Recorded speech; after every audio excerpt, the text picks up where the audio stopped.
Welcome back to First Take on 1 Samuel. Today we're looking at the end of chapter 16, verses 14 through 23.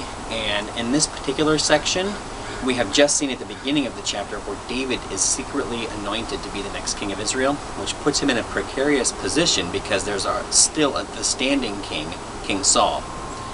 And at the very beginning of this section, we see that the Spirit of the Lord departs from Saul, and a troubling spirit comes upon him, sent from God. This is part of God's judgment on Saul, and wouldn't you know it, somebody in Saul's court actually knows this kid in Bethlehem who's pretty good with music, who might be able to help soothe the king.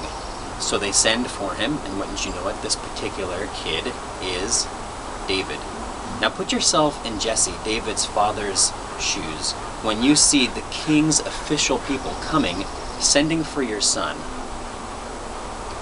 to bring him into the king's very presence.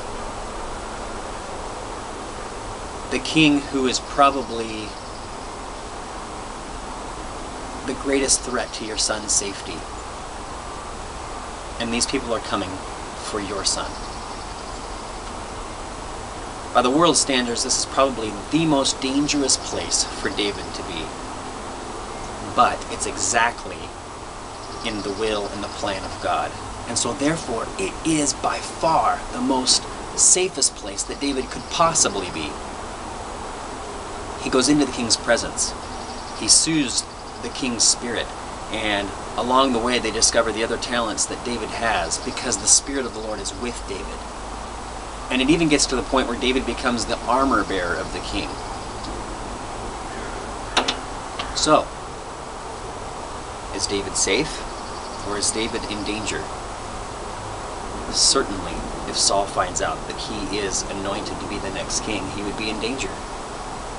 But because he's in the will of God, there is not a safer place that David could possibly be. The most dangerous place for David to be would be disobedient to the Lord's will.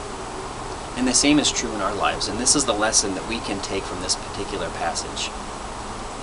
No matter where you are, whether it's on a battlefield or a dangerous mission position somewhere, or at a homeless shelter, or in your own home, if you're being obedient to the Lord, that is by far the safest place you could possibly be. It doesn't matter your financial security or your physical security, the safest place that you can be is in the will of God. And conversely, the most dangerous place you can be is when you're disobedient to God, even if that makes you safer by the world's standards. So we all need to evaluate our own lives and make sure that we're being obedient to what God has for us. Thank you for taking the time to watch this video, and again, I very much appreciate and look forward to your comments and feedback. You can see the text portion of this blog at www.jesusdoesn'tgetlost.com.